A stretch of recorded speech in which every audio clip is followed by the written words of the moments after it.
Good morning and welcome to SimWorld today on this July 23rd edition. Back in the booth with Trucker Man Siege this morning. Good morning, Siege. How are you? Good morning, Marsh. I'm doing good. It's another beautiful Tuesday, and it's a beautiful day, Marsh. Sure, it's a beautiful day in the neighborhood. We got plenty to get to today. We got some Team USA stuff we'll talk about right off the bat. We've got some news out of SWBA broadcasting. We also have a guest this afternoon or this morning at the tail end of our production here. So make sure you're staying tuned for all of that. But before I even get to that, CJ, I have a quick question for you. The Olympics start this Friday in Paris, the Olympiad. If you could be in one event, what would it be? And you'd be good. It's not like you just showing up as current day Siege. You'd be competent. You're actually competitive. What would it be? That's redundant. Be good at whatever it Um, was. Yes, yes. I'm gonna go with the high dive. I think that's always fun because I feel like the high dive is something you could actually also like flex in normal everyday life. Anytime there was a diving board, you could just hit like a nasty like right. triple screwdriver backflip, raindrop or Sure. something. I don't know. That sounds right. But yeah, I'd go with high dive. Because you encounter so many high dives in your normal day. I get Yeah, that. but you could do I stuff get off a the diving board too. It doesn't have to be that high. You know what I mean? Like you're just a good right. diver. Yeah, but same Yeah, thing. I yeah, just can't keep track of how many diving boards I come across on a daily basis. It boggles my mind. Obviously, sometimes I'm like, oh my god, another one. Jeez, bro. you're making me Put question this my answer now. You're put making me this under question my wraps, answer. guys. But say you're calling you said everyday life you could go off the diving board, and I'm just saying I encounter them quite Well, often. So I think if I was better at diving, I think I'd seek out diving you'd boards more seek out the often. So diving boards. You'd seek whatever. out the diving boards. Well, the Team USA basketball group is trying to seek out a little bit more confidence as they barely get by Germany in yet another lead-up game. This one in London. It comes on the heels of a near loss to South Sudan over the weekend. And folks, the Germany's a good basketball team. Siege. They are the defending World Cup champions, but Team USA has not looked like the dominant force their roster would lend them to look like. What's going on in your mind with this Team USA group as we get ready for the Olympics starting up at the end of the week? I think everything's fine. You're learning how to play together. I think Joel Embiid is learning the pace of, Olympic basketball still. And they're missing the country's all-time leading scorer in the Olympics. So, there's a lot of things going on that I think if you take the context of this Olympic super team out, I think it's fine. They're winning games still. It's also these games, the Olympics haven't started. I think it'll be okay. LeBron James is doing his thing. Some great plays there at the end of the game. Maybe it's a little concerning, but again, like you said, this Germany team is a very, very good team. South Sudan, let's not talk about it because I don't really know what went on with that. If they had Bol out there, which they could have been a different story. Well, I'll tell you what happened with South Sudan. South Sudan shot 63% in the first half, and Team USA shot like 30 something. So that's why that game was what it was. Um, But look, I've talked a couple times about this Team USA group. I've said that they have clearly expressed their high expectation. It's why they got LeBron James out of Olympic retirement. It's why Steph Curry came to play in his first Olympics. It's why they convinced Joel Embiid to come over from France to become their starting big man. This team needed to be great. And I think what we're seeing is that it is very difficult to put together super teams in basketball in any capacity, not to mention in the Olympic Games where the rules slightly different, well, by the FIBA play, rules slightly different, and you've got 8 minutes less playing time in World Cup FIBA action as you would in a regular SWBA game, right? So you're looking at 40 minutes as opposed to 48. LeBron James is still LeBron James, right? LeBron James, but the rest of this group is still trying to figure out how to be around him because you've got a whole bunch of guys outside of Steph Curry that have never been the number 2 guy next to an elite guy. Steph Curry and Kevin Durant, they have that experience. Embiid does not. Jason Tatum does not, because his second best player isn't even allowed onto the roster. This group, Anthony Edwards, has never been the number 2, even if he probably has been the number 2 because it's in his mind. He's never been it. This team needs to figure out a pecking order, and I think it's on head coach Steve Kerr and the rest of this organization to clearly delineate what that is. I think they've managed to do that. But at the same time, this is a Team USA group that looks like they just walk in and say, but we've got an MVP, and we got multiple MVPs, because you got KD, who still doesn't play, which is a concerning point on its own, Embiid, Curry, obviously LeBron James, and then you've got finals MVPs, you've got players that have just won SWBA finals, and they just say, oh, Germany? Who, with Dennis Schroeder and Franz Wagner? Give me a break. We're going to walk all over these guys. It's just not the same, and being the top dog with target on the back, they just haven't seemed to realize teams are giving them everything they got. Maybe they have realized that their play hasn't looked like they've realized it. Am I concerned? I'm not concerned, Siege. I'm curious if you are, but it's still not a great point as we head into the Olympics this weekend. It's not a great look.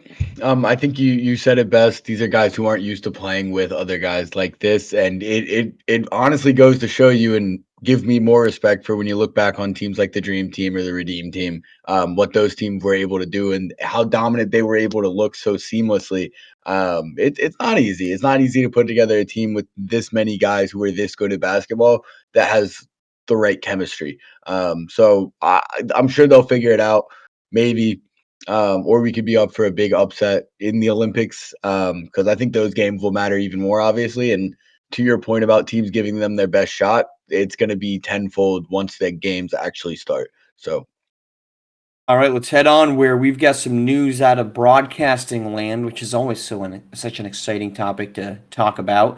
But TNT intends to, and by extension Warner Brothers Media, intends to match the offer in the contract for Amazon, which would mean that TNT would retain some broadcasting rights, certainly some watered down broadcasting rights, but TNT to keep SWBA broadcasts, potentially keeping inside the NBA in for just a touch longer, although Charles Barkley has announced he's intending to retire. Siege, a big win for basketball, it seems, with TNT retaining this and it not going to Amazon. I think it's a huge win. The more I get to see Charles Barkley trash talk players and also just argue with Shaq, the better.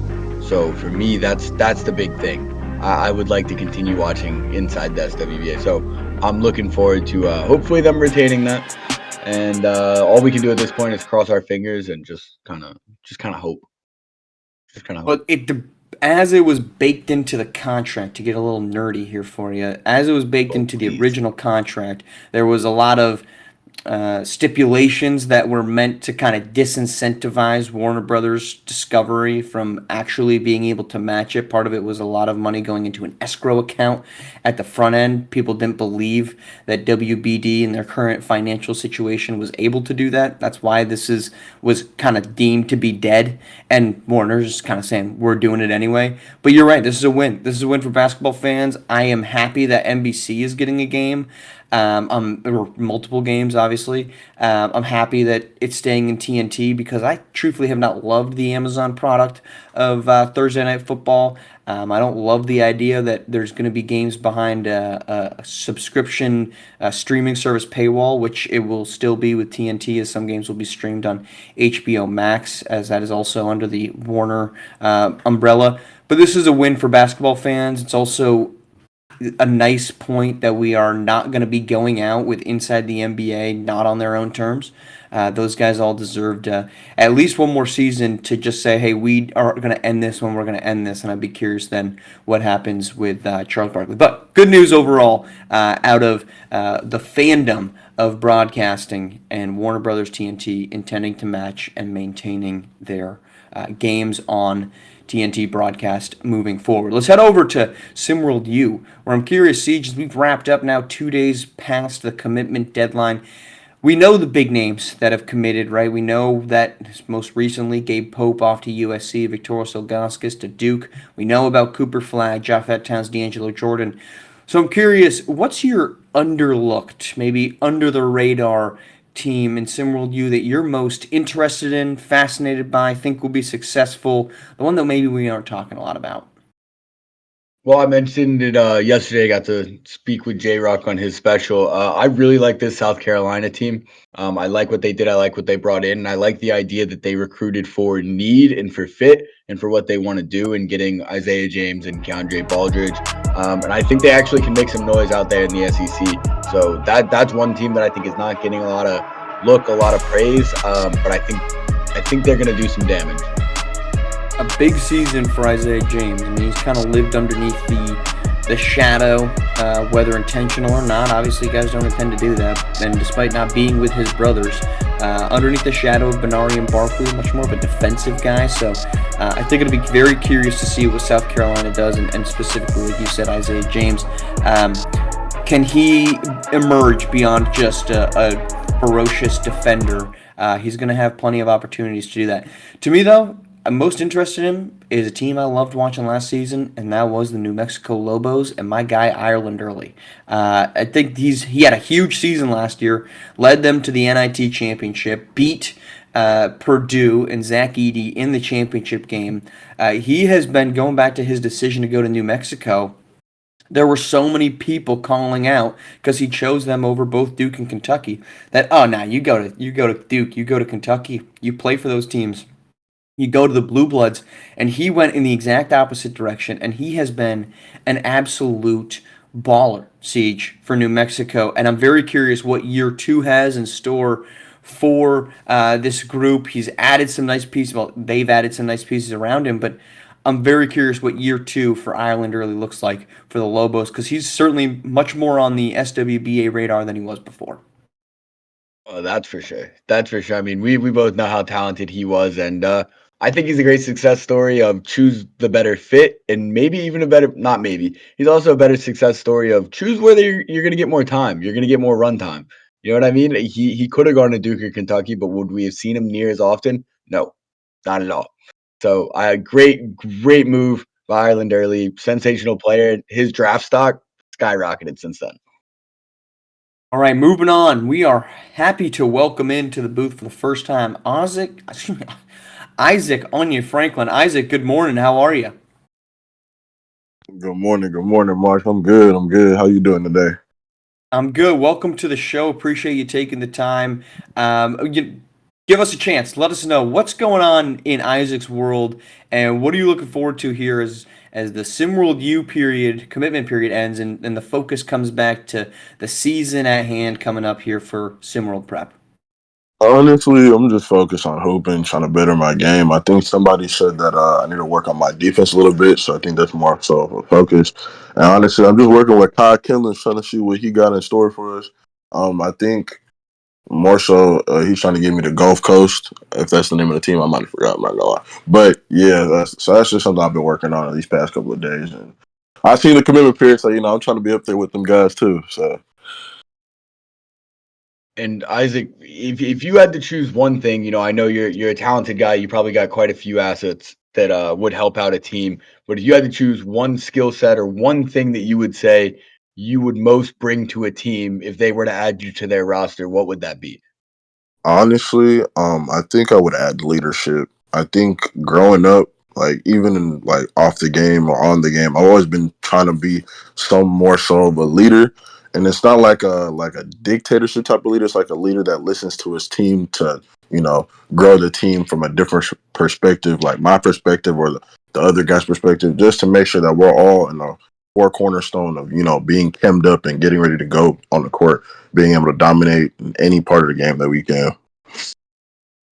As a grown up in Texas, obviously a hotbed for talent across the board. Pick your sport, and Texas is going to be well represented. Why basketball for you? What about the game of basketball? It was so appealing that made you want to follow it in this capacity. Honestly, growing up, I never actually hooped. So it was just like, why not basketball? Let me try something new. And other than football in Texas, basketball is probably the next biggest thing. So I was like, you got to go either or. And then, you got the hot dog and track and field. So I was like, if not track, let's go basketball. Nice. Did you got a And question? yeah, I got one more. Okay. Of the Texas recruits, the other Texas recruits coming in the SimWorld prep, you had to choose one to bring with you or to team up with going into, this coming season, your first season actually in SimWorld prep. Who would that be? Good question. Honestly, I've looked at the recruits, but honestly, I really don't know. They're all really good. Like, if I had to give a definite answer, I really don't know. Like, either any of them I'd bring with them because I'm not gonna lie. They all strengthen my game and they all critique me in a way where it's just like they can elevate me more. So honestly, I'll go with the answer of any of them. Like being completely honest.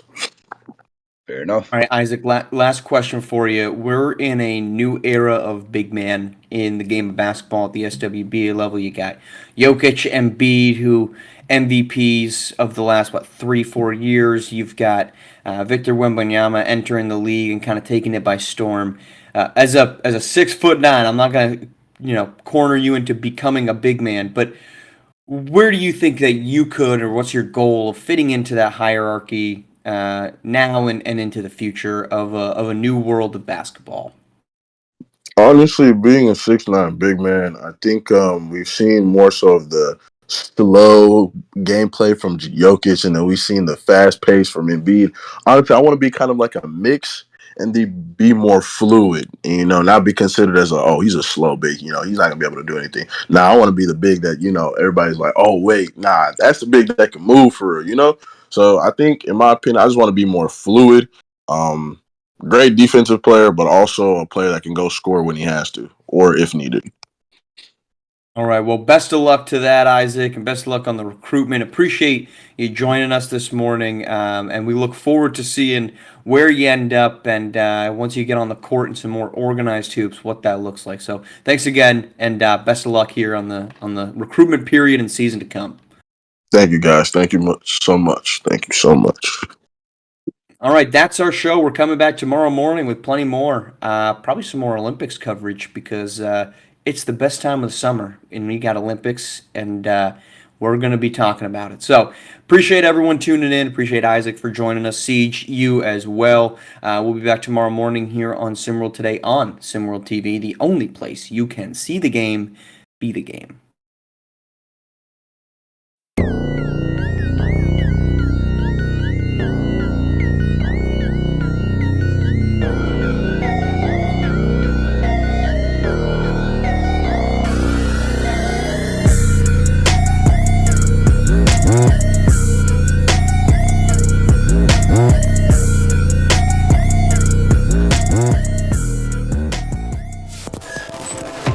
This has been a presentation